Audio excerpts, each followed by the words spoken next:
It was an experiment that tampered with nature's most basic laws. It went terribly wrong. It was buried 5 miles down.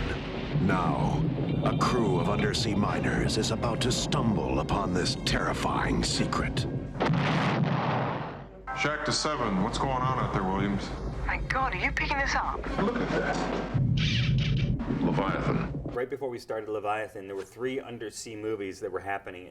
The Abyss, Deep Star 6, and Leviathan. And we actually had the script for Deep Star 6 and Leviathan, because Stan was being offered both of these projects. And in terms of competition, Deep Star 6 was a lower budget film, probably lower budget than our film. It was The Abyss that we were really going hey, shouldn't we be working on that movie? You know, because that's Cameron. Jim called Stan while we were in Rome and told him that his next film was going to be The Abyss. So we were, in the middle of doing an underwater picture, and the next picture was going to be an underwater picture. But I don't think that's why we didn't do The Abyss. I think we didn't do The Abyss is because Stan wanted to direct his next film.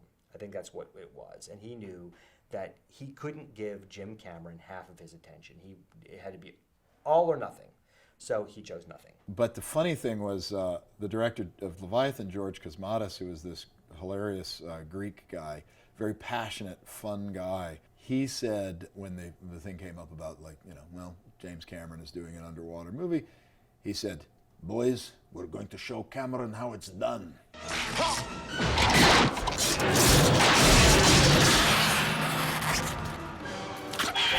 One of the first couple of days we were working with the dive suits, they were problematic. I mean, they just were. I mean, it's not like the Iron Man suits they make now, which are all computer designed, and they're designed with an actor inside, and all the movement points are all right where they need to be. We couldn't sculpt, I can't remember how many, 6 dive suits to fit each individual person. They had to be designed in a way that we could cut them and retrofit them so the same design would fit Amanda Pays, who was 5'4", and Danny Stern, who was 6'5". So the same suit had to work on each person. Do you know what I'm saying? So just figuring all of that stuff out was a huge pain in the ass. I can't tell you how many orthopedic, we had purchased orthopedic stainless steel leg supports, real orthopedic supports for people's injured legs that were running inside the legs of the dive suits that had bungee cords that basically formed the joints, because that way there was no mechanical joint that if you took a side step would snap and break, which is the first things that happened. So all of them had to be cut out. All of them needed to have tubing welded, and then someone had to run the bungee cord. Well, one of my jobs was to go in and cut all of those metal struts out of the fiberglass legs so that they could be re-welded and fiberglass back in again. And that was in Rome. That wasn't in America. We had shipped them over there and gone, oh my gosh, we have to retrofit all this stuff. I'm gonna die.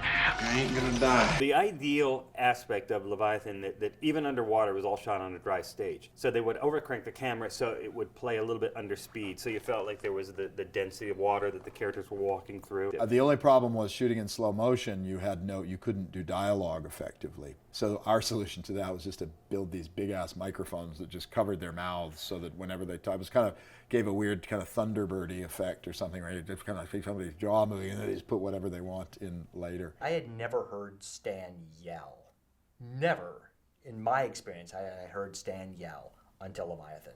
I want to say it was either the first or second day on set with those dive suits, and we had Italian stuntmen working inside of them. And George was just being difficult. He was just flipping out, very angry. And oh my God, Stan read him the riot act. But, in defense of Stan, he didn't do it on set in front of the entire crew. He pulled George into the dive suit shop, closed the door behind him. But, it was like, it was weird. It was kind of like, I don't know how to say this, like there was a bench outside the room and all of us were sitting there on the bench waiting for Stan, who was screaming at George, and we can hear him. Cut it out, you guys. It was like being a kid in school and like hearing your dad, yelling at your teacher, or, you're just sitting there kind of going, oh boy, this isn't going very well. And then George opened the door and walked out and said, I don't know what I did, and left. And we were all sitting there, And someone was like, someone should go check on Stan. And it was like, I mean, literally it was like, you know, a comedy movie. Everyone looked to the left, and I was the guy on the end of the bench and went, you know. So I got up and I walked and I opened the door, and Stan had his back to the door.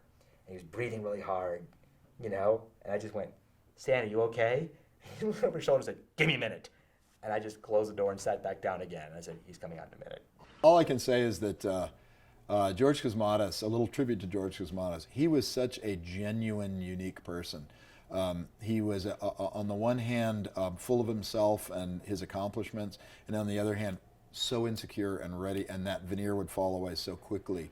And I loved that about him, because he wore his heart on his sleeve. You never, he was volatile, but it always made for great stories. There was a guy on the film that he was in the art department, again, walking through the halls and with George and you know, everybody, were talking about things, and he looks into an office and he says, "What are you doing here?"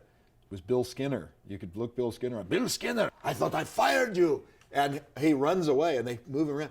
And I asked one of the production people, "What's up with that?" And they said, "He always fires this guy. This guy is on every film that he makes, and he always fires him a couple of times every movie.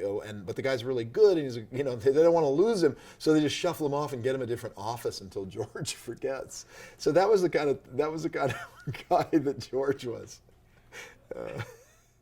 He said I had a being there moment with George Cosmatos too, where I was like doing something and he looked exhausted, and he looked at me and he said, "Everybody," he says, "what is it with everybody?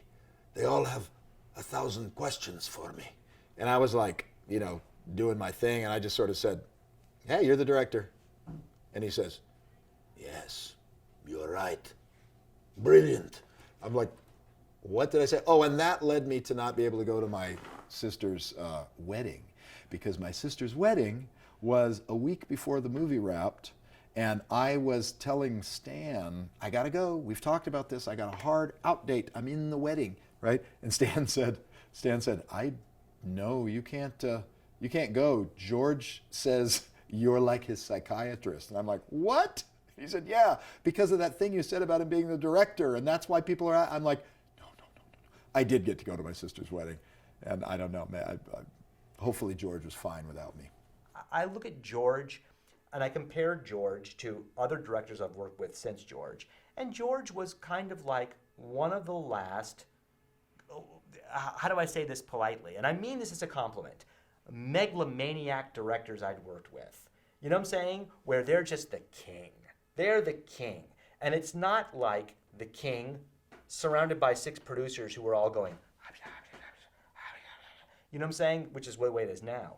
I mean, it was just George was the king, you know, and when George was screaming, when George was happy, he was the king, you know, and that's like one of my last times I worked with that level of megalomaniac director, and the part of me misses it, because at least he took the responsibility, you know, he was making the decisions. It wasn't a committee decision. It wasn't based on a screening or marketing or what someone was saying on a social networking platform.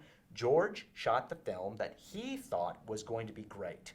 And God bless him, you know, he took responsibility for that film. Now available on video cassette at $89.95.